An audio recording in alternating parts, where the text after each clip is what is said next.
మన ప్రియ ప్రభువును, రక్షకుడును, విమోచకుడైనటువంటి యేసుక్రీస్తు వారి యొక్క పరిశుద్ధమైనటువంటి పుణ్యనామములో మరొక దినాన ప్రభు సన్నిధిలో ఈ రీతిగా ఆయన వాక్యాన్ని, ఆయన మాటలను ధ్యానం చేసుకున్నటకు ప్రభు సజీవ లెక్కలో జ్ఞాపకం చేసుకొని ఈ విధంగా సమకూర్చినటువంటి దేవాతి దేవునికి కృతజ్ఞతాస్తుతులు చెల్లిస్తూ ఉన్నాను. తిరిగి మీతో కలవటానికి ప్రభు ఇచ్చినటువంటి ఈ భాగ్యాన్ని బట్టి ప్రభును స్తుతిస్తున్నాను. అలాగనే మీకందరూ కూడా ప్రభు పేరట మీకు వందనాలు, ప్రభు పేరట మీకు శుభములు తెలియజేస్తూ ఉన్నాను. ప్రియమైన దేవుని బిడ్డలారా, ఈ సమయంలో దేవుని వాక్యాన్ని మనం చదువుకొని అందులో ఉన్నటువంటి మాటలను మనము ధ్యానం చేద్దాం. మత్తయి సువార్త 11వ అధ్యాయము 28, 29 వచనాలలో యేసు ప్రభు వారు ఈ లోకములో ఆయన శరీరధారిగా ఉన్న దినాలలో ఆయన అనేక సమయాలలో, సందర్భాలలో ప్రభు బోధిస్తూ, ఉపదేశిస్తూ సంచరిస్తున్నటువంటి దినాలలో ప్రభు అనేకమైనటువంటి మాటలను ఆయన తెలియచేస్తూ వచ్చారు. ఆయన ఎప్పుడు తెలియచేసిన, ఏది తెలియపరుస్తున్నా అది శుభవార్తగా, శుభవర్తమానముగా అది పరలోకమున్నటువంటి తండ్రి చేత బోధించబడి, తండ్రి ఈ విధంగా ఈ శుభవర్తమానాన్ని భూలోకములో ఉన్నటువంటి నా బిడ్డలకు తెలియచేయి అన్నట్లుగా తండ్రి చెప్పినట్లుగా కుమారుడైనటువంటి యేసుక్రీస్తు వారు ఈ లోకములో ఆయన ఈ రీతిగా అనేక విషయాలు తెలియచేస్తూ, మరి ఆ మాటల్లో కూడా ప్రభువారు ఒక మాట అన్నారు. ఏమని అన్నారంటే, ప్రయాసపడి భారం మోసుకొంచున్న సమస్త జనులారా, నా యొద్దకు రండి, నేను మీకు విశ్రాంతి కలుగజేతును.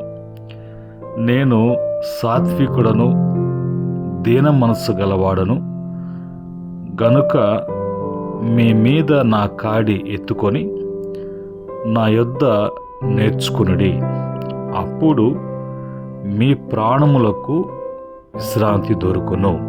చిన్న ప్రార్థన చేసుకుందాం. మహాపరిశుద్ధుడైనటువంటి మా తండ్రి, కృపగలిగినటువంటి మా దేవ, కృపాసత్య సంపూర్ణుడిగా పరలోకం నుంచి భూలోకానికి వచ్చి సంచరిస్తున్నటువంటి దినాలలో, శుభవర్తమానాలు బోధిస్తున్న దినాలలో మీరు పలికినటువంటి మాటలను తిరిగి మేము ధ్యానం చేసుకోవటానికి, నెమరు వేసుకోవటానికి తండ్రి మాకు ఈ సమయాన్ని ఇచ్చారు. మీ దాసుని పూర్తిగా మరుగుపరచండి. మీరు మాత్రమే వివరించి బోధించమని వేడుకుంటున్నాను తండ్రి. ఈ సమయంలో మీరు ఘనత వహించండి. మీ బిడ్డలందరితో మాట్లాడండి. ఎంతమంది బిడ్డలు ఈ మాటలు వింటూ ఉంటారో వారి యొక్క నాయన జీవితాలలో మీ యొక్క గొప్ప కార్యములు చూచున్నట్లుగా, బలమైనటువంటి మీ కార్యములు చూచున్నట్లుగా మీరే కార్యం జరిగించుమని యేసుక్రీస్తు యొక్క పరిశుద్ధమైన నామములో అడిగి వేడుకుంటున్నాము తండ్రి, ఆమేన్.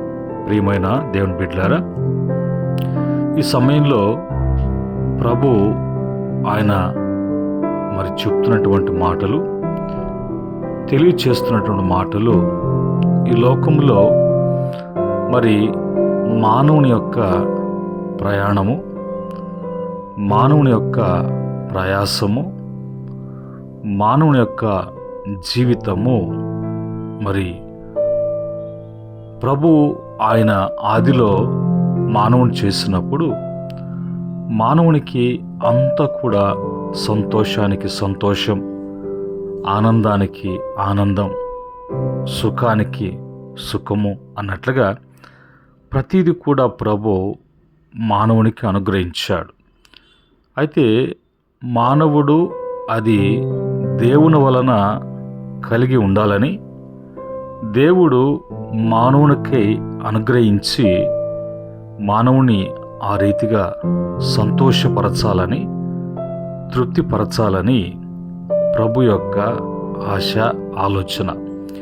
అయితే మానవుడు పాపం చేసిన తర్వాత దేవుని మీద ఆధారపడకుండా, దేవుని వైపు చూడకుండా, దేవుని యొద్దకు రాకుండా మానవుడు సొంతగా సొంత ఆలోచనలతో చెప్పుడు యొక్క మాటలను బట్టి మరి అలాగా అలవాటు కావటము అనేది జరిగినప్పుడు మానవుని యొక్క ప్రతి ప్రయత్నములో దేవుని సహాయము, దేవుని యొక్క ప్రమేయము లేకుండా మానవుడు ఏది కూడా సాధించలేడు. అందుకని ప్రభు అంటారు, నాకు వేరుగా ఉండి మీరు ఏమి సాధించగలరు అని అంటారు. ఆయన సర్వశక్తుడైనటువంటి దేవుడు, సర్వాంతర్యామి. ప్రభుకు అసాధ్యమంటే కూడా ఏది కూడా లేదు. అలాంటి దేవుని యొక్క బిడలుగా, అలాంటి దేవునిచే సృజించబడినటువంటి మానవుడు ఆ దేవుని మీద ఆధారపడకుండా, ఆ దేవుని వైపు చూడకుండా, ఆ దేవుని యొద్దకు రాకుండా చేసేటువంటి ప్రతి ప్రయాసము అది భారముతో కూడినటువంటిదిగా ఉంటుంది. అలాంటి ప్రయాసలు చేసి జీవితము, బ్రతుకు భారమైపోయి జీవితం మీద విరక్తి కలిగి మనిషి కృషించటంలో కానీ, నశించిపోవటంలో కానీ, కృంగిపోవటం కానీ, పతనమైపోవటం కానీ అనేది జరుగుతున్నటువంటి దినాలలో, జరుగుతున్నటువంటి మానవుడి జీవితంలో ఆ పరిస్థితిని చూసినటువంటి ప్రభు, ఆయన పరమందు నుండి దివికి దిగి వచ్చినటువంటి ప్రభు, ఆయన పలికేటువంటి మాట, ప్రయాసపడి భారము మోసుకుంటున్న సమస్త జనులారా అని అంటారు. కనుక ఇక్కడ సమస్త జనులారా అంటే ఇక్కడ కుల మత భేదము అనేది, బీద గొప్ప అనేది ఏది కూడా లేదు.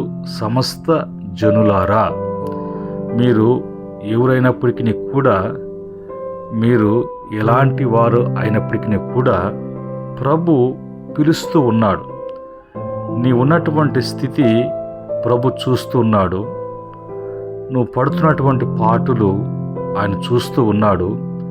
అయితే ఆయన వద్దకు రాకుండా నీవు లోకం మీద, మనుషుల మీద, మరి వేరే వాటి మీద ఆధారపడుతూ ఏదో ఆశతోనో ఏదో ఊహతోనో తెలియనటువంటి భ్రమతోనూ ముందుకు పోతున్నటువంటి పరిస్థితిలో ఉన్నటువంటి మానవునికి ప్రభు ఆయన పిలుపునిస్తూ ఉన్నాడు. నా యొద్దకు రండి, నేను మీకు విశ్రాంతి కలుగు చేస్తాను అని అంటాడు. కనుక ఈ భారం ఏం చేస్తుంది? మనిషి జీవితంలో విశ్రాంతి అనేది, రెస్ట్ అనేది, ఆ యొక్క నెమ్మది అనేది ఏది కూడా లేకుండా, మరి ఒకవేళ విశ్రాంతి లేకుండా ఉండటము అంటే ఒక క్షణకమైనటువంటి మరి నెమ్మది లేనటువంటి పరిస్థితి. అందుకనే ఒక సామెత అంటారు, క్షణము తీరిక లేదు, దమ్మిడ ఆదాయం లేదు అన్నట్లుగా. ఇప్పుడు అలాంటి పరిస్థితుల్లో ఉన్నటువంటి మానవుణ్ణి అందరూ చూస్తూ ఉన్నారు, లోకం చూస్తుంది, ఎవరు కూడా చేరదీయట్లేదు.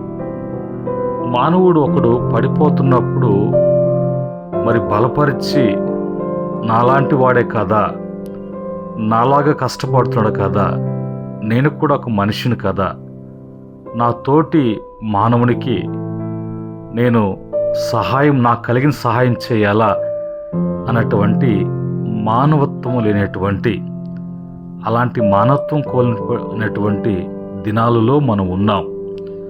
ఇలాంటి దినాలలో మనిషి యొక్క ప్రయత్నములో విశ్రాంతి అనేది కోల్పోయి నెమ్మది అనేది లేకుండా జీవితం అంతా కూడా ఏదో ఆందోళన, ఏందో హడావిడి, ఏందో తొందరపాటు అన్నటువంటి పరిస్థితి.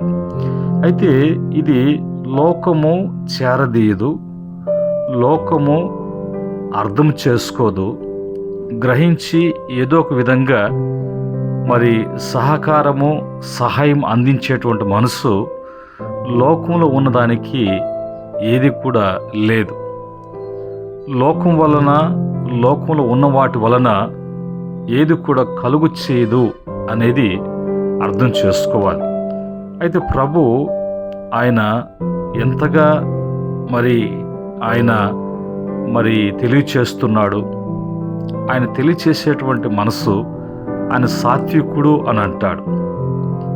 ఆయన దీన మనసు కలిగినటువంటి వాడును అని అంటాడు.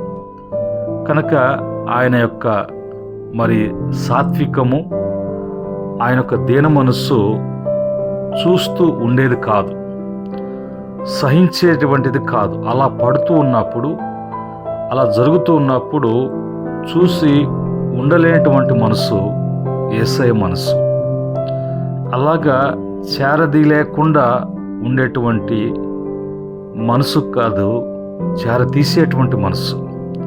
కనుక అలాంటి సాత్వికుడు, దీన మనసు కలిగినటువంటి యేసయ్య అంటాడు, మీరు ఏదో కాడ్ల కిందకి వెళ్ళి, ఏదేదో వాటి కిందకి వెళ్ళి, వాటి చేత మీరు జయించబడి, వాటికి బానిసలై, వాటికి తొత్తులై, వాటి కింద ఉండి మీరు నేర్చుకోలేక ఎదుగు బొదుగు లేకుండా అణిగిపోతున్నటువంటి పరిస్థితుల్లో మీరు ఉన్నారు.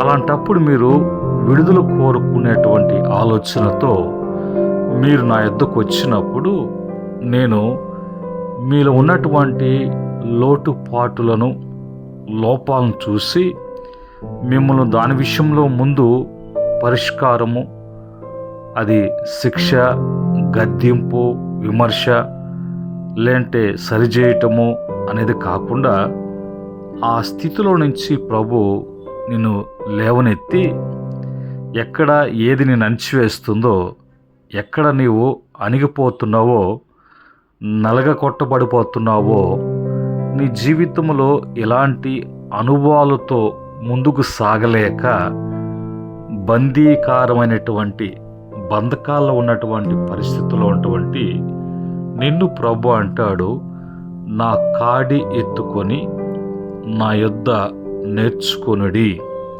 కనుక లోకములో ఉన్నటువంటి కాళ్ళు చాలా ఉన్నాయి.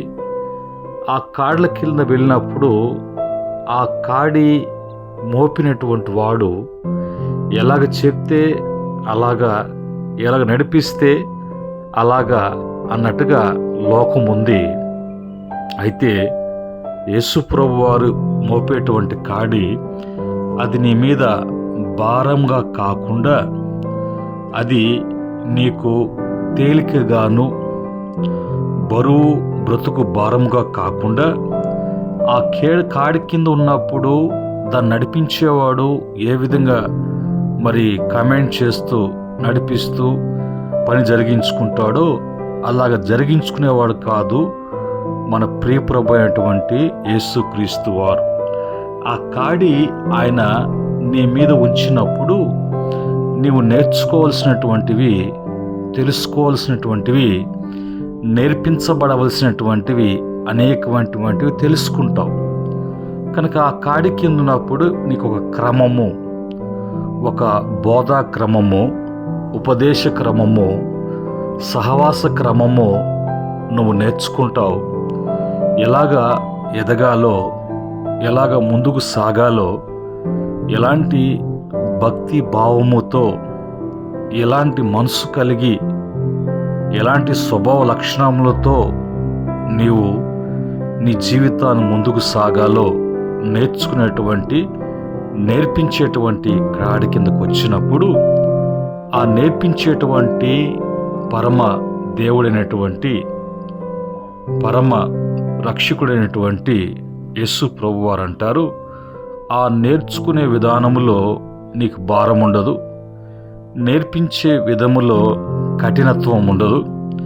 నువ్వు అన్నీ కూడా తెలుసుకొని గ్రహించి వివేకముతో, వివేచనతో నీ ప్రాణాలు తెప్పరిల్లేటట్లుగా నీ భారమంతా తొలగిపోయి ఇప్పుడు నువ్వు పొందుకోలేనటువంటిది, నీలో లేనటువంటి విశ్రాంతి, నెమ్మది ఎప్పుడైతే ఉంటుందో నువ్వు సంతోషపడటానికి, సంతోషించటానికి, సుఖపడటానికి, సుఖముతో కూడినటువంటి దినములను చూడటానికి, సంతోషంగా నీ దినములను వెళ్ళబుచ్చేటువంటి అనుభవంలోకి నీవు రావాలి అని అంటే నీకు పిలుపునిస్తున్నటువంటి యేసయ్య పిలుపును వినేటువంటి చెవులు కలిగినటువంటి వాడుగా ఉండాలి. బైబిల్లో దేవుని వాక్యం అంటుంది, చెవులు గలవాడు వినుగాక. ఆత్మ సంగముతో చెబుతున్నప్పుడు, ఆత్మ బోధిస్తున్నప్పుడు చెవులు కలిగినటువంటి వాడు వినుగాక అనేటువంటి మాట మనం ప్రకటన గ్రంథంలో చూడగలం, ఆయా సందర్భాల్లో కూడా చూడగలం. కనుక ఈ మాటలను బట్టి నీ యొక్క వినగలిగినటువంటి చెవులను, చూడగలిగినటువంటి కనులు ఇచ్చినటువంటి దేవుడు ఈ మాటలను బట్టి నీ కళ్ళు తెరవబడటానికి, ఈ మాటలను బట్టి నీ చెవులు తెరవబడటానికి, ఈ మాటలు నీ హృదయంలోకి వెళ్ళి నీ ప్రాణంను తెప్పరిల్లటానికి, నువ్వు నెమ్మది, విశ్రాంతి కలిగి ఎలాంటి భారము కాకుండా నీ భారమును మోసేటువంటి దేవుడు, నీ పనుల భారాన్ని ఆయన బాధ్యతగా తీసుకున్నటువంటి దేవుడు, నీ భారాన్ని భరించేటువంటి దేవుడు ఈరోజు ఆయన ప్రేమతో పిలుస్తున్నాడు, ప్రేమతో నేను ఆహ్వానిస్తున్నాడు. ఇటు అవకాశము యేసుక్రీస్తు ద్వారా తప్ప మరి దేని ద్వారా కూడా ఈ లోకములో ఉన్నటువంటి మానవునికి కలగదు. కనుక లోకములో అనేకమంటివి ఉన్నాయి, అవన్నీ కూడా భ్రమపరుస్తూ ఉంటాయి. అవి భ్రమపరచడమే కాకుండా నిన్ను నువ్వు వేదన చెందేటట్లుగా, నీలో స్థిరపడకుండా ఏది నమ్మాలో ఏది నమ్మకూడదో, ఏది సత్యమో ఏది అసత్యమో అనేది నీ జీవితంలో గ్రహించకుండా ఒక మూఢ